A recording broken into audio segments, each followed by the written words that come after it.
네, 우리가 계속해서 마가복음을 통해서 예수님과 함께 걷는 그 삶이 무엇인지에 대해서 함께 살펴보고 있습니다. 우리 지난주에 우리가 함께 살펴봤던 말씀 기억나십니까? 우리 지난주에 예수님께서 비유를 가르쳐 주셨는데 그 중에 기억나는 비유 혹시 있으신가요? 예, 뭐 등불도 있었고요. 또 이렇게 조그만 그 뭐였죠? 네, 겨자씨 비유도 있었습니다. 예수님께서는 이 겨자씨 비유를 통해서 하나님 나라가 겨자씨 같다라고 이야기하셨습니다. 그 이유는 겨자씨가 너무나 작고 보잘것없는 것처럼 보이지만 그 안에 생명이 있다면 그 생명이 심겨지게 되면 결국에는 그 생명이 커다란 나무를 만들어낼 것이다 라는 이야기였죠. 그러니까 우리가 예수님으로 말미암아 그 생명의 하나님 나라가 심겨지면 그것이 처음에는 보잘것없는 것처럼 보이지만 큰 우리 삶의 변화를 일으키게 될 것이다 라고 이야기를 하는 겁니다. 자, 우리가 지난주에 이 말씀을 들었던 것처럼 제자들도 이 말씀을 들었습니다. 예수님은 지금 그 갈릴리 바닷가에서 예수님 설교 단상으로 많이 쓰시던 데가 어디예요? 그 배 위에잖아요. 그러니까 배 위에서 앞에는 수많은 무리들의 사람들이 있고 그 배 위에 앉아서 예수님께서 하나님 나라 비유 말씀을 가르치신 거예요. 그리고 뒤에는 누가 있었죠? 예수님 배에는 누가 같이 타고 있었을까요? 예수님의 제자들이 함께 타고 있었습니다. 자, 그리고 나서 예수님이 배에서 내려서 사람들하고 같이 이렇게 하이파이브하고 이제 인사하시는 게 아니라 예수님께서 딱 말씀을 전하시고 나서 뭐라고 말씀하실까요? 35절 말씀해 보니까 우리가 저편으로 건너가자. 딱 말씀을 끝내자마자 배에서 내리셔서 사람들을 만나시는 게 아니라 자, 배 돌려 해가지고 바다 반대편으로 건너가자고 말씀하시는 거예요. 그러니까 제자들과의 따로 시간을 가지시고 계시는 거죠. 자, 우리가 하나님의 말씀을 듣고 우리는 이제 이렇게 설교 듣고 오늘 말씀 듣고 나면 오늘 예배 잘 드렸다. 은혜 많이 받았습니다. 하고 우리는 딱 나가서 세상을 살아가고 그렇게 세상에서 우리가 우리 힘으로 어떻게든 또 살아보다가 또 일주일 후에 이렇게 만나고 우리는 그럴 경우가 많지만 예수님은 그렇게 하기를 원하지 않으셨습니다. 예수님의 방식은 말씀을 전하셨고 말씀을 전하신 다음에는 자 이제 말씀 들었지? 자 이제 실습하러 가자 라고 말씀하시는 거예요. 그러니까 예수님께서 그 실습의 장소로 자주 사용하시는 곳이 어디냐? 바로 갈릴리 호수였습니다. 예수님께서는 이 갈릴리 호수에서 그 믿음의 말씀을 전하시고 그 믿음이 어떤 것인지를 실제로 경험하게 하기 위해서 갈릴리 호수로 제자들을 이끌어 가십니다. 우리가 자주 성경에서 나오는 이 갈릴리 호수는 아주 잔잔한 호수이긴 합니다만 항상 그렇지는 않습니다. 여기는 이렇게 주변이 언덕과 산으로 이루어져 있고 가운데 이렇게 폭 들어가 있는 형태입니다. 그러니까 사방에서 바람이 산을 타고 내려와서 이 갈릴리 호수에서 만나는 거죠. 그러다 보니까 이 바다는 이 갈릴리 호수는 잔잔하긴 한데 어느 날 갑자기 예측할 수 없는 거대한 폭풍우가 몰아치는 예측 불가능한 장소가 바로 이 갈릴리 호수이기도 했습니다. 그래서 많은 사람들이 제자들이 그 뭐 물고기를 잡고 이런 장면들 나올 때 어디 가서 물고기를 잡냐? 깊은 데로 안 갑니다. 얕은 데서 해요. 왜냐면 깊은 데는 갑자기 갔다가 무슨 일을 당할지 모르기 때문인 거죠. 이 거센 파도로 인해서 갈릴리 호수는 호수 같지 않은 호수라고 해서 갈릴리 바다라고도 성경에서 곳곳에서 등장하게 됩니다. 예수님께서는 우리가 저편으로 건너가자라고 말씀하시는 것은 이제 말씀을 듣고 나서 이제는 예측 불가능한 저 갈릴리 호수를 통과해 가자라고 이야기를 하는 거예요. 다시 말하면 그 말씀을 들었지만 그 말씀을 가지고 갈릴리 호수라는 위기 속으로 들어가 보자라고 말씀하시는 것과 똑같습니다. 그래서 예수님은 갈릴리 호수에서 우리가 들은 말씀을 살아낼 실습실로 갈릴리 호수를 사용하고 계시는 거예요. 갈릴리 호수는 말씀을 살아내는 실습 장소였습니다. 자, 그래서 갈릴리 실습실에서는 어떤 일이 일어났는가? 자, 어떻게 순탄했을까요? 네. 언제나 그렇듯이 실전은 만만치 않습니다. 머리로 하는 것과 살아내는 것은 결코 쉽지 않죠. 우리 37절 말씀 같이 읽어보겠습니다. 시작.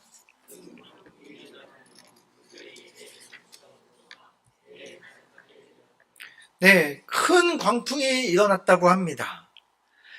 그냥 비바람이 부는 정도가 아닙니다. 배를 집어삼킬 듯한 미친 듯한 폭풍, 광풍이 불어닥쳤습니다. 통제불능의 상황 속에서 뱃속에 바닷물이 막 쏟아져 들어오고 있습니다. 그리고 당장이라도 배는 완전히 가라앉을 것 같은 위기 속에 있는 겁니다. 이 난리통에서 제자들이 어떻게 하고 있었을까? 제자들을 한번 생각해 보십시오. 제자들은 어떤 사람들이냐면 이 중에 다수가 아주 오랫동안 잔뼈 굵은 베테랑 어부들이었습니다. 베드로, 안드레, 야고보, 요한은 평생을 어부 일을 해왔던 사람들입니다. 그들이 가만히 있었겠습니까?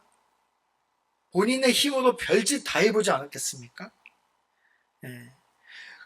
배가 뒤집어지지 않도록 돛을 부여잡고 단단히 막 밧줄로 묶고, 또 누군가는 배가 뒤집어지지 않도록 안간힘을 써서 노를 젓고 있었을 거고, 또 누군가는 이 배 안으로 들여닥친 물을 퍼내기 위해서 양동이든 손바닥이든 어떤 힘을 다해서라도 이 물을 퍼내기 위해서 모진 애를 썼을 겁니다. 그렇게 인간이 할 수 있는 모든 노력을 다 쏟아부었지만 이 베테랑 어부들 눈에 자신들의 운명은 모든 것이 끝났다 였습니다.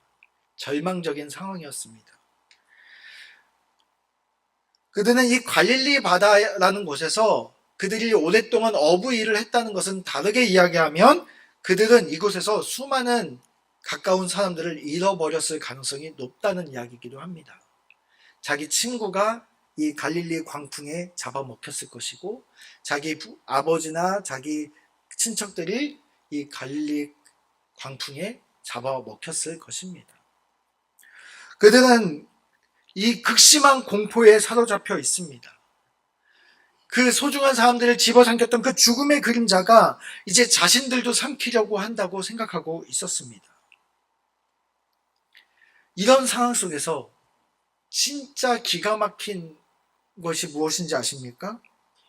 바로 예수님의 모습이었습니다. 이 다 죽게 된 이 상황 속에서 예수님 뭐 하고 계셨나요? 우리 38절 같이 읽겠습니다. 시작.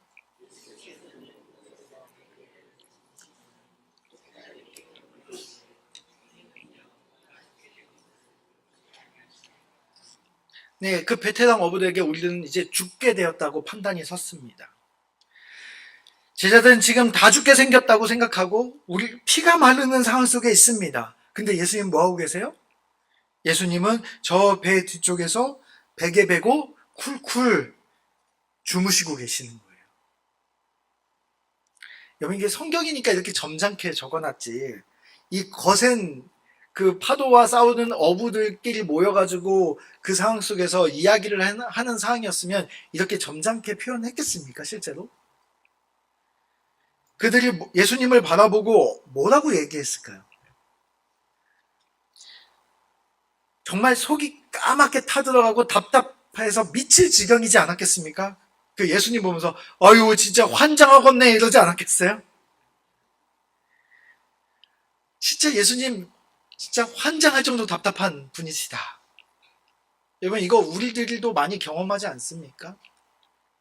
내 인생이 통째로 흔들리고 당장이라도 가라앉을 것 같은, 집어삼킬 것 같은 그 상황 속에서, 그 숨 넘어갈 것 같은 그 상황 속에서 예수님이 나타나서 날 좀 도와주시면 좋겠는데, 예수님 앞에 나아가 부르짖을 보았더니 예수님 어떻게 하고 계세요?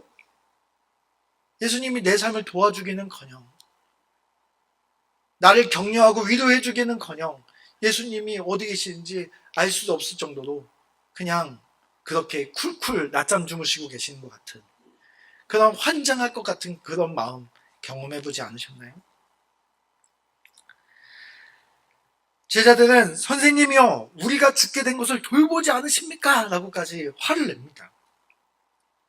이 소리가 우리들의 소리이지 않습니까? 예수님 지금 나 다 죽게 생겼는데 진짜 나 안 돌아보실 겁니까? 나 안 돌보실 겁니까? 나 계속 이렇게 방치하실 것입니까? 이런 아우성에 예수님께서 잠에서 깨십니다. 자, 제자들은 예수님에게 무엇을 기대했을까요? 예수님께서는 제자들의 어깨를 토닥이며 힘내라고 말씀해 주시기를 원했을까요? 아니면 예수님이 같이 물을 퍼날르시면서 이 배에 찬 물을 하나라도 더 일손이라도 도와주기를 원하지 않았을까요? 그런데 자다 깬 예수님은 제자들이 원했던 그런 모습을 보여주지 않습니다. 예수님은 어떻게 행동하셨습니까? 우리 39절 말씀 같이 읽어보겠습니다. 네, 같이 읽어볼까요? 시작.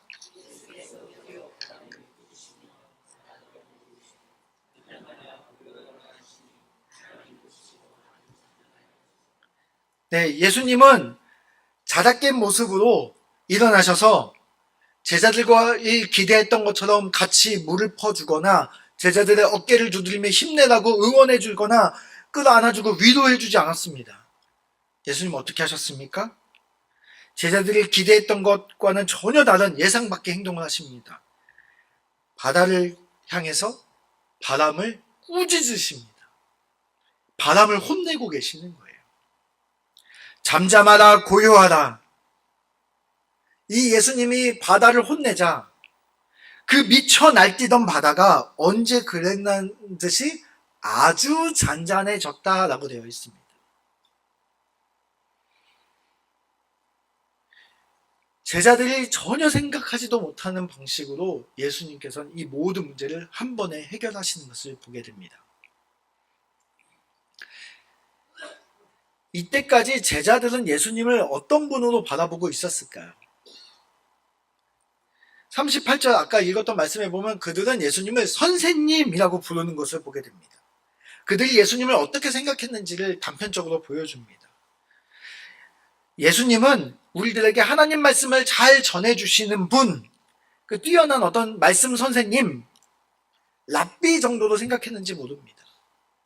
아니면 병을 고치고 귀신을 내쫓는 모습으로 선지자 정도로 생각했는지도 모릅니다. 그러나 예수님께서 바다를 바라보시고 그 바다를 혼내고 꾸짖는 모습을 통해서 예수님은 자신이 누구인지를 명확하게 보여주고 계시는 겁니다. 예수님은 누구신가요? 예수님은 도대체 누구시기에 이 바다를 꾸짖고 바람을 꾸짖고 바다를 잔잔하게 하실 수 있는 건가요? 예수님 누구실까요?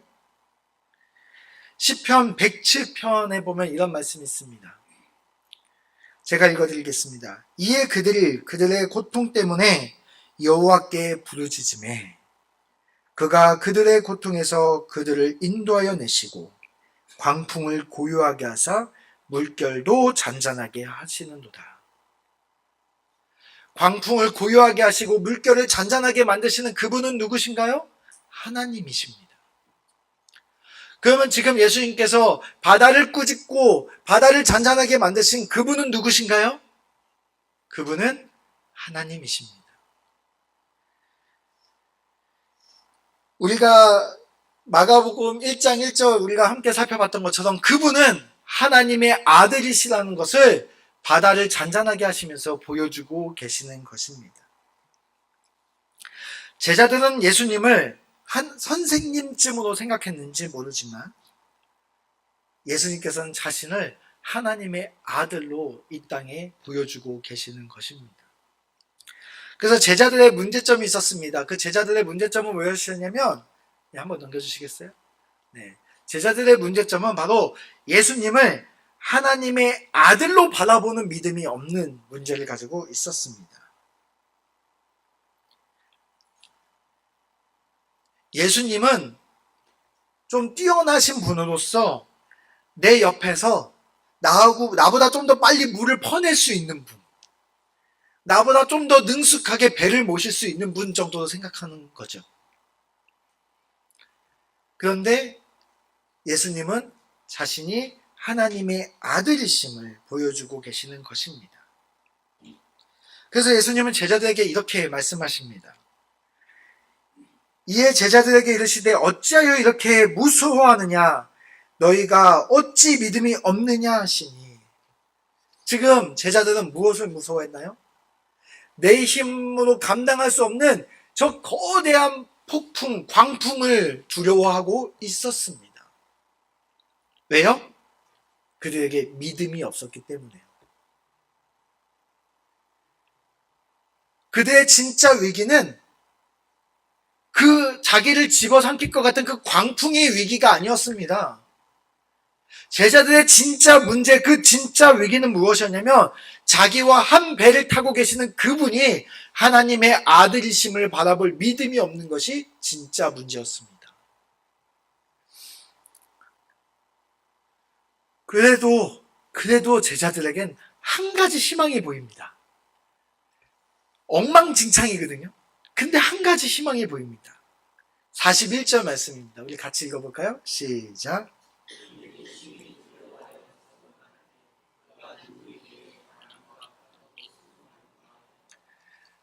광풍이 불 때 그들은 연약하고 하염없이 부족한 사람들의 모습이었습니다. 그래서 그들은 어떤 상태였냐면 광풍을 두려워하는 자들이었습니다.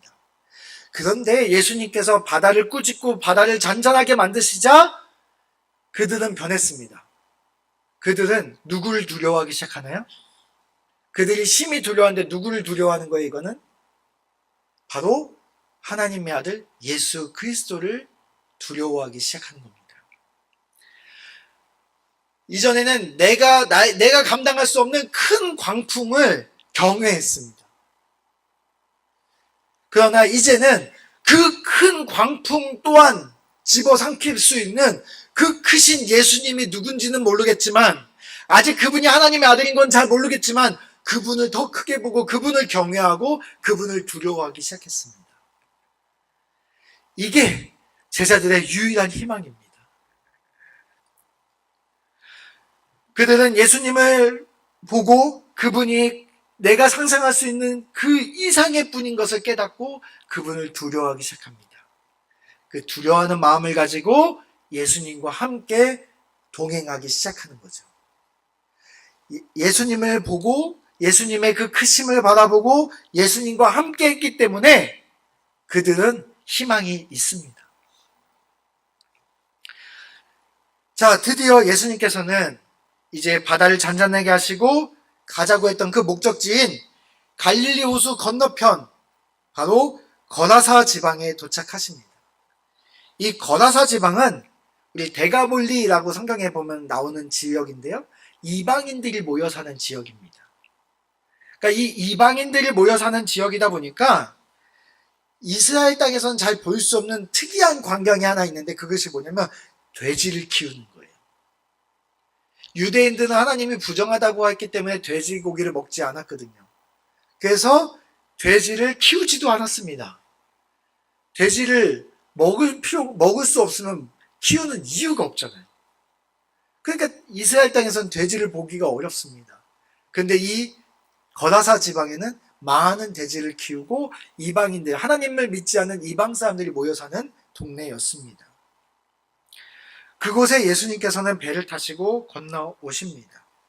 그리고 그곳에 도착하자마자 한 사람을 만나게 됩니다. 우리 2절 말씀 같이 읽어보겠습니다. 시작.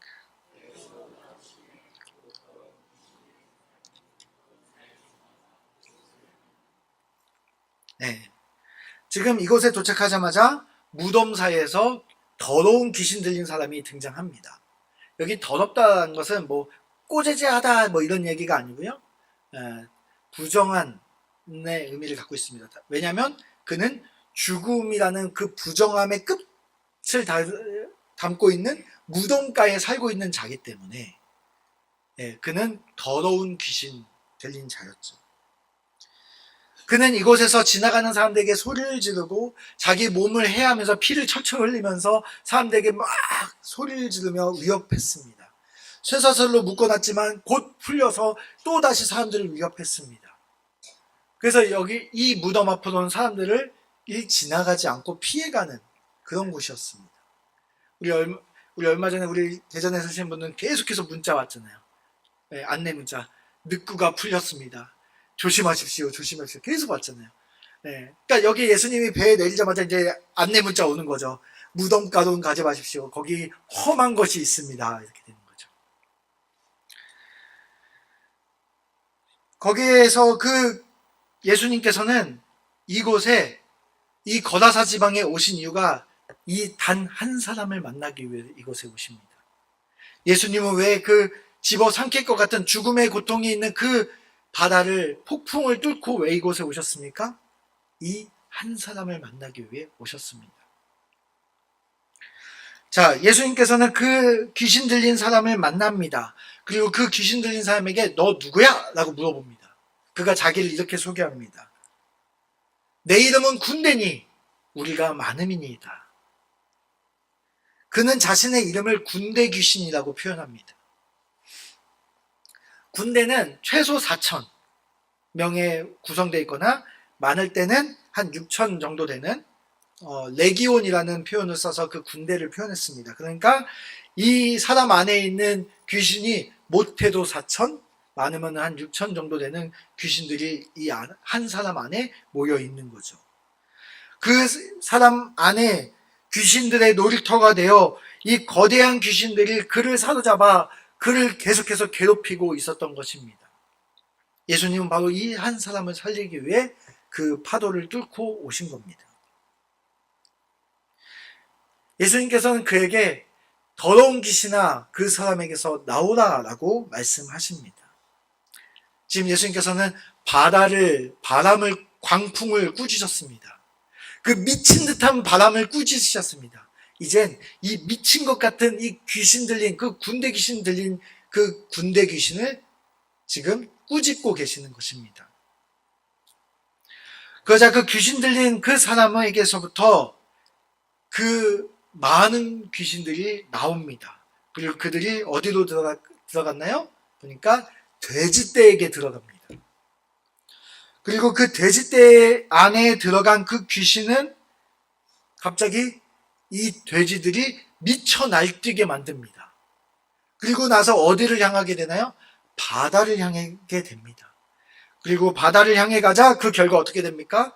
그 돼지들이 다 죽게 됩니다. 귀신은 악한 영은 어떤 모습이냐면 우리를 죽음을 향해 달려가게 만드는 존재입니다. 그래서 어떻게 하나요? 악한 영이 들자 그 사람이 죽음의 그림자가 있는 무덤가에 살게 만들고, 그리고 부정한 존재인 돼지에게 들어갔다가 혼돈의 세상인 바다로 들어가게 하고 결국에는 죽음을 향해 가게 하는 거죠. 악한 영의 세력이 우리로 하여금 계속해서 죽음을 향해 가게 만드는 모습을 보여주고 있습니다. 그래서 예수님께서는 우리들에게 지금 이 죽음을 향해 가는 이 악한 세력에 살고 있는 이 건너편 거다사 지방의 이 사람들의 모습과 예수님과 함께하는 제자들의 모습을 지금 비교해서 보여주고 계시는 것입니다. 왜냐하면 예수님이 계시는 그곳에는 생명이 있기 때문입니다.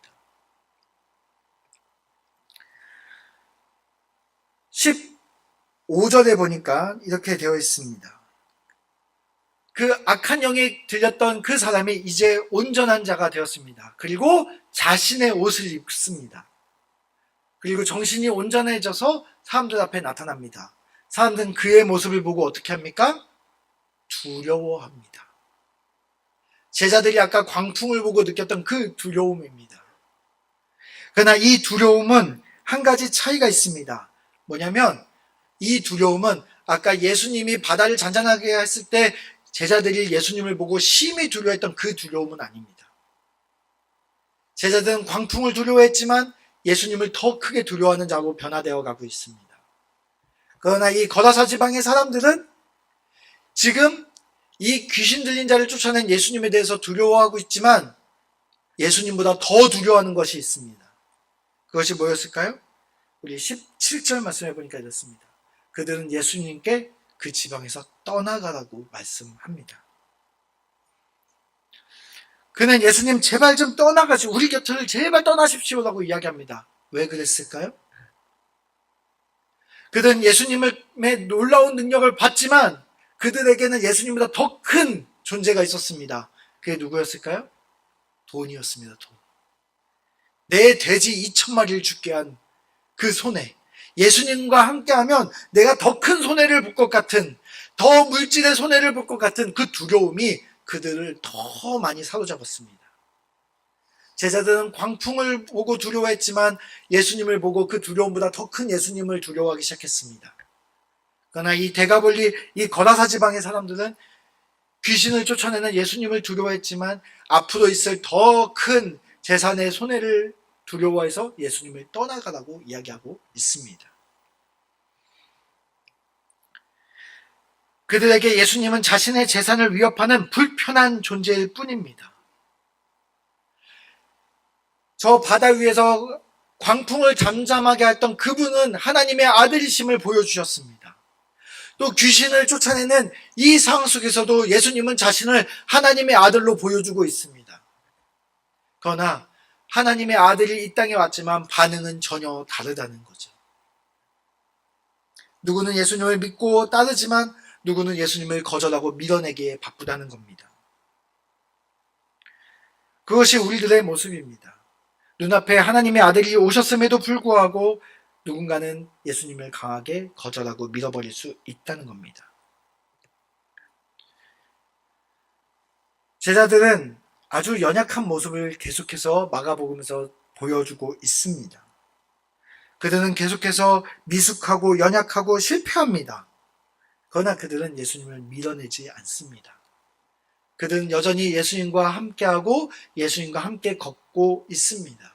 그래서 그들에게는 희망이 있는 겁니다.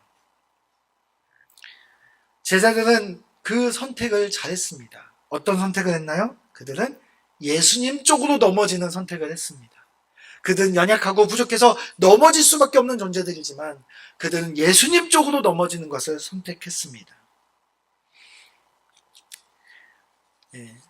2주 전에 제가 하임이가 부활절을 예수님께서 죽으시고 3일 만에 부활하신 사건을 3일절이다라는 얘기를 여러분 2부 예배 때 여러분에게 하면서 제가 한 가지 부탁했습니다. 제발 비밀로 해달라고. 하지만 이 비밀은 지켜지지 않았습니다. 이 중에 누군가를 통해서 하임이가 그 사실을 알게 되었습니다. 그리고 아빠에게 아빠 왜 그랬어? 라고 이제 저에게 따지기 시작했습니다. 제가 우리 하임이의 마음을 진정시키기 위해서 하임이에게 하임이가 좋아하는 아빠랑 자전거 타기를 약속했고 하임이와 함께 갑천에서 자전거를 탔습니다. 월요일날 쉬는 날 오랜만에 쉬었는데 둘이 같이 이제 자전거를 끌고 가서 자전거를 탔습니다. 제가 어릴 때부터 하임이 자전거를 교육을 했습니다. 근데 제가 처음 자전거를 가르쳐 줄 때도 지금도 자전거를 탈 때도 항상 처음 탈 때마다 빠지지 않고 해주는 이야기가 있습니다. 여러분 자전거를 가르쳐 줄 때 제가 어떤 말을 제일 먼저 해줄까요? 자, 이마 자전거 탔으니까 페달을 힘차게 밟아서 저 앞에 있는 사람을 따라잡아. 아주 그냥 제일 빠르게 달리는 방법은 이거야. 그러면서 어떻게 하면 빠르게 달릴지, 어떻게 하면 앞 사람을 제칠지 이런 거 가르쳐 줄까요? 아닙니다. 제가 항상 자전거를 탈 때마다 상기시키고 반복해서 이야기해 주는 건 뭐냐면 어떻게 멈출 수 있는지를 알려줍니다. 아이마 막 갑자기 가다가 위험한 상황이 생기면 오른쪽 다리를 한쪽으로 쫙 페달에서 떼서 땅 쪽으로 보내. 그럼 자전거가 이렇게 기울 거야. 그때 땅바닥을 발로 탁 하면서 멈추는 거야. 이걸 항상 알려줍니다. 그리고 한번 해봐. 몇 번 이렇게 멈추는 연습한 다음에 자, 그러면 출발하자 라고 이야기합니다. 그렇게 가르쳐줘서 아직까지 큰 사고 없이 하임이가 자전거를 잘 탑니다.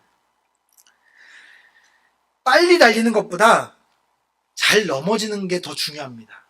왜냐하면 제가 아무리 뛰어나게 하이미에게 자전거를 잘 타는 방법을 가르쳐줘도 자전거를 타면 언제든 돌발 상황이 생깁니다.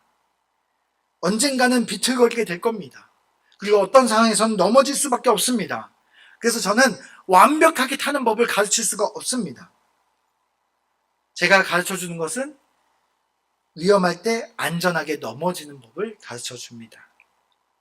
잘 넘어지는 방법을 가르쳐주는 겁니다. 마가복음은 계속해서 제자들의 연약한 밑바닥을 공개합니다. 그들은 계속해서 실패하고 넘어집니다. 예수님 앞에서 툭하면 싸우고, 툭하면 자기 이득을 챙기려고 하고, 툭하면 믿음 없는 것을 들키게 됩니다. 그러나 그들이 넘어질 때마다 그들에게 한 가지 희망이 있는 것은, 그럼에도 불구하고 그들은 예수님 방향으로 넘어집니다. 그리고 예수님과 함께 걸어갔습니다. 예수님 쪽으로 넘어지는 것, 그것이 바로 믿음의 방향입니다. 여러분, 어느 방향으로 쓰러지시겠습니까? 세상을 살다 보면 언제든 우리가 예측할 수 없는 광풍이 우리에게 불어닥칠 때가 옵니다.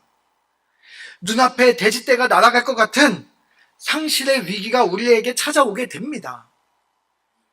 그리고 우리는 연약해서 그런 상황이 올 때마다 넘어지고 실패합니다. 그게 우리입니다. 세상은 우리에게 예측대로 흘러가지 않습니다. 그러나 여러분, 그렇다고 해서 우리는 결코 실패자가 아닙니다. 우리가 예수님께로만 넘어지면 우리는 결코 실패한 것이 아닙니다. 그분은 하나님의 아들이시고 그분이 우리와 함께 하신다면 그분은 언제든지 이 광풍을, 미쳐 날뛰는 이 상황을 통제하시고 잠잠하게 만들 수 있는 분입니다. 예수님 조금 믿어보다가 예수님 믿어도 잘 해결이 되지 않아 예수님 포기하고 다른 방법으로, 다른 쪽으로 넘어지지 않으십니까? 여기 거라사 지방 사람들처럼 예수님보다 더 큰 존재를 무서워하며 예수님 붙잡다가 혹시 이 문제를 해결해 줄 다른 방법은 없을까 하고 다른 쪽으로 넘어지지는 않습니까? 내 이익이 침해받을 때 예수님을 등지고 세상 쪽으로 넘어진 적은 없습니까? 우리의 삶은 광풍으로 가득합니다. 경제적인 문제가 광풍이 될 때가 있고 사람이 내 인생의 광풍처럼 몰아닥칠 때도 있습니다. 직장이, 학교가, 건강의 문제가 내 인생의 광풍처럼 찾아올 때가 있습니다. 우리는 연약해서 그런 광풍이 불 때마다 흔들리고 비틀거리고 넘어지게 됩니다. 그러나 나는 연약하지만 나와 함께 하시는 그 예수님은 완전하신 분입니다. 나는 별 볼 일 없지만 내 배에 함께 타신 그분은 하나님의 아들이십니다. 내가 이해할 수 없는 고난이 올 때마다 그 고난까지도 예수님의 계획 안에 있음을 기억하시기를 바랍니다. 인생이 광풍이 올 때마다 예수님을 기억하고 예수님 쪽으로 넘어지시기 바랍니다. 악한 영이 지배하는 세상은 끊임없이 우리를 하여금 무덤, 돼지, 바다, 죽음처럼 끊임없이 죽음을 향해 우리에게 넘어지도록 만들고 있습니다. 그러나 우리가 하나님의 아들 예수 그리스도를 믿는다는 것은 우리가 때로는 극한 상황 속에서 죽는다 할지라도 죽어도 다시 사는 부활로 우리를 이끌어 가시기 때문에 우리는 세상으로 넘어지지 않고 우리에게 생명을 주시는 예수님께 넘어지는 자들입니다. 오늘 말씀 붙잡고 우리가 그 연약한 우리지만 끝까지 예수님께로 넘어지는 저희 모두가 되시기를 바랍니다.